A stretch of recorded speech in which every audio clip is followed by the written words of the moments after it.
Cricket ചിത്രത്തിലേക്ക് എല്ലാവർക്കും സ്വാഗതം. IPL ഇപ്പോ മുംബൈ ഇന്ത്യൻസിന്റെ അവസ്ഥ അറിയാതെ കുറച്ച് പരിതാപകരമാണ്.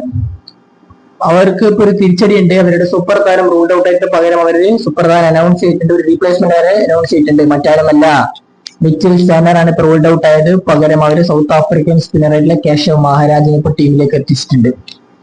ഇത് ഒഫീഷ്യലായിട്ട് മുംബൈ ഇന്ത്യൻസ് അറിയിച്ച കാര്യമാണ്. നമുക്കൊന്ന് കൃത്യമായിട്ട് നോക്കിയാൽ, Mumbai Indians have signed the South African left-arm spinner Keshav Maharaj after Mitchell Sanner was ruled out of IPL 2026 with a shoulder injury. നമുക്കറിയാമല്ലോ, CSKക്കെതിരെ കളിക്കുമ്പോൾ സാനർ ഡൈവ് ചെയ്യുന്നുണ്ട്, അദ്ദേഹത്തിന് ഷോൾഡർ ഇഞ്ചുറി പറ്റും, അദ്ദേഹം റൂൾഡ് ഔട്ട് ആവുന്നു. സാനർ കളിച്ച 4 കളിയിൽ 5 വിക്കറ്റ് എടുത്ത് 8.9 എക്കണോമിയിലാണ് അദ്ദേഹം ഈ സീസണിൽ കളിച്ചുകൊണ്ടിരുന്നത്. അദ്ദേഹത്തിന് ഷോൾഡർ ഇഞ്ചുറി ഉണ്ട്. അദ്ദേഹത്തിന് അത് എന്താ പറയാ, നല്ല രീതിയിൽ അനുഭവപ്പെട്ട് അദ്ദേഹം ഇപ്പോൾ റൂൾഡ് ഔട്ട് ആയിട്ടുണ്ട് എന്നാണ് ഇപ്പോൾ അറിയപ്പെടുന്നത്. മഹാരാജിന്റെ കാര്യത്തിൽ അദ്ദേഹം 54 T20 ക്യാപ്റ്റൻ സൗത്ത് ആഫ്രിക്കയുടെ കളിച്ചത് IPL ആണ്. 2 മത്സരം മാത്രം കളിച്ചത്. നമുക്കറിയാം, രാജസ്ഥാൻ റോയൽസിന്റെ കളിച്ച കളിയാണ്.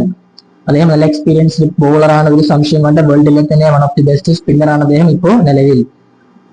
അപ്പൊ ഏതായാലും അദ്ദേഹത്തിന്റെ വരവ് മുംബൈക്ക് കൂടുതൽ ഇമ്പാക്ട് ഉണ്ടാക്കാൻ പറ്റട്ടെ. കാരണം മുംബൈക്ക് ഇപ്പോ മഹാരാജ് കൂടാതെ അല്ലാഹ് ഹസൻ, മയങ്ക് മാർക്കണ്ട്, രവി ശർമ്മ, പിന്നെ വിൽ ജാക്സ് ഒക്കെ ഉണ്ടാകുമ്പോൾ അവരുടെ ബോളിംഗ് ഡിപ്പാർട്ട്മെന്റ്സ് ഒക്കെ നല്ല രീതിയിൽ തന്നെ ഇമ്പാക്ട് ഉണ്ടാക്കാൻ പറ്റുന്നതാണ്. ഏതായാലും മഹാരാജിന്റെ തിരിച്ചുവരവ് അവർക്ക് ഇമ്പാക്ട് ഉണ്ടാക്കാൻ പറ്റുന്ന ആത്മവിശ്വാസം അവരുടെ ആരാധകരുള്ളത്. അവരുടെ അടുത്ത കളി സൺറൈസേഴ്സ് ഹൈദരാബാദിനെതിരെ 29-ാം തീയതിയാണ്. 9-ാം സ്ഥാനത്താണ് നിലവിൽ മുംബൈ ഉള്ളത്. ഇനിയുള്ള മത്സരം മൊത്തം അത് അവർക്ക് ക്രൂഷ്യൽ മാച്ചസുമാണ്. അപ്പൊ ക്രിക്കറ്റ് ലോകത്തെ കൂടുതൽ വിശേഷങ്ങളും വീഡിയോസും എല്ലാമായി നമ്മൾ വീണ്ടും എത്താം.